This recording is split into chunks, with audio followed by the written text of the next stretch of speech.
Well, megachurch pastor Rick Warren finding himself under attack in the wake of the tragic death of his own son. 27-year-old Matthew Warren took his own life Friday evening after battling years of depression.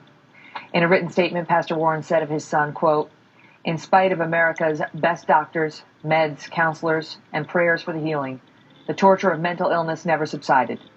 Today, after a fun evening together with Kay and me, in a momentary wave of despair at his home, he took his life."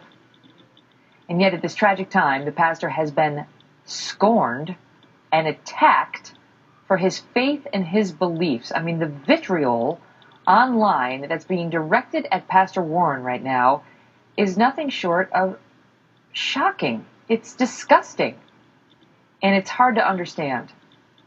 Joining me now to help is Tony Perkins. He's president of the Family Research Council and Fox News contributor, Father Jonathan Morris. It's just, look, I'm not going to give a voice to the haters because, boy, oh boy, and I mean, these are people who are really in a dark place, taking shots at Pastor Warren, at his son, and to a large extent, it seems to focus on his religious beliefs around the topic of, among others, gay marriage. Pastor Warren doesn't believe in gay marriage, and yet those who do, not all of them, but some, seem to use this occasion, Father Morris, as an excuse to take a terrible shot at the family. Your thoughts on it? That's right. I have seen a lot of that, Megyn. I've also seen accusations at him that he's a hypocrite because he's preached that God has an answer to suffering, that God has a solution to a senseless life, and yet his own son died in this way.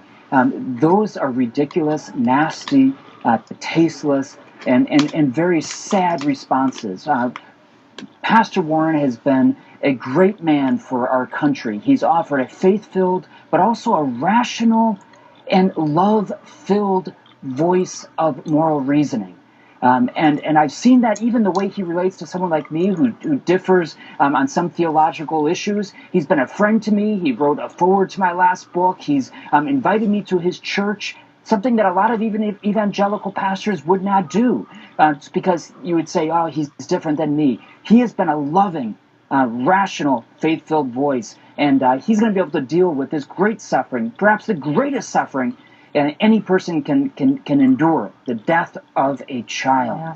You know, Tony Perkins, I know, look, you go to the internet. If you want to find hate, go and look up some anonymous postings on the internet. You know, it can happen on any given subject on any given day, but you think in this country, maybe some things are still inviolate, you know, the birth of a baby, the loss of a child. And yet, again, I'm not going to get into the specifics, but I'll give you one example only. I'm sure they earned their suffering. Warren is a monster. Your thoughts on this?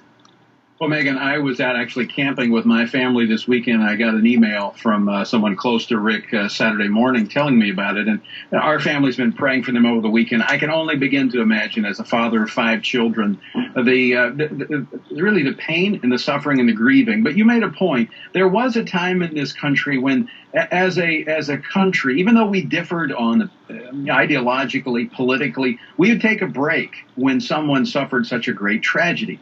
And you're right. What is being said about Pastor Warren? I don't agree with him on everything, probably a lot more than I disagree. And we've worked with him on a number of things like PEPFAR. You know, he did a lot of work in Africa where it came to AIDS. And he's been very out front. In fact, as a result of his work and his example, I began being involved in Honduras with an orphanage to AIDS children whose parents died from AIDS. He's done so much to reach out to mitigate the consequences, the things that have been associated with promiscuity. And yet those very people have been the ones that have said some of the most hateful and vicious things about him. And I just think, you know, let's take a time out, and we're all a part of the human race. Right. And we ought to grieve for just a moment, if not longer, for a parent who's lost a child who was tormented through mental illness. I don't know all. I just know they've dealt with this for a number of years. It happens. Let's pray for Rick and Kay and that entire family and that congregation. You know, Father Morris, there was an interesting op-ed in the Washington Times today, and it says in part, whether you believe that Rick Warren is an honest minister, a fallen minister, or a religious charlatan, it is a rejection of all that makes humanity beautiful, or the object of God's love, to take joy in the pain of the Warren family.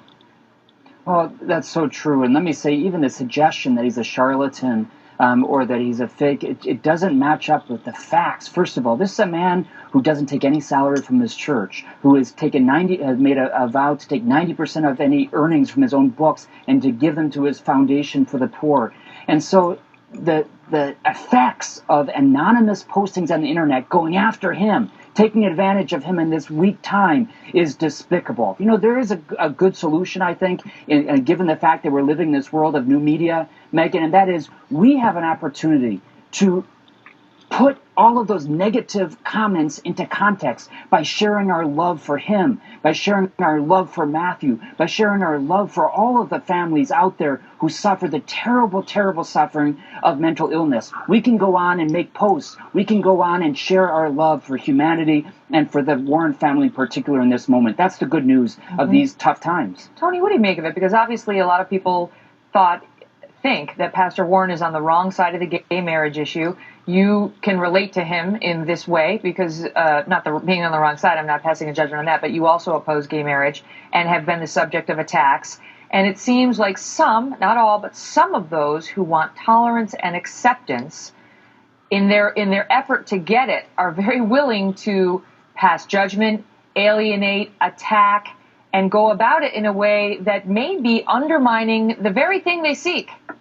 Absolutely. I think you're absolutely correct. I mean, just to show a little bit of human compassion to a parent who has lost a child would go a long way in showing that that they just want to be accepted and enjoy tolerance. I first heard Rick almost 25 years ago at Southern Baptist Convention when he was an upstart pastor there, had started Saddleback. They were still meeting in schools. I've gotten to know him personally. He came to Louisiana, my home state, back when we had Katrina pulling pastors together. He's been a part of PEPFAR. We worked with him at the Family Research Council to push this through Congress to get funding to help AIDS. I mean, he's done everything I believe that a Christian leader could do to show both the truth and the love of Christ. And I think what he would say right now if he were responding is, you know what? I still love you, and there's hope and there's peace for you in Jesus.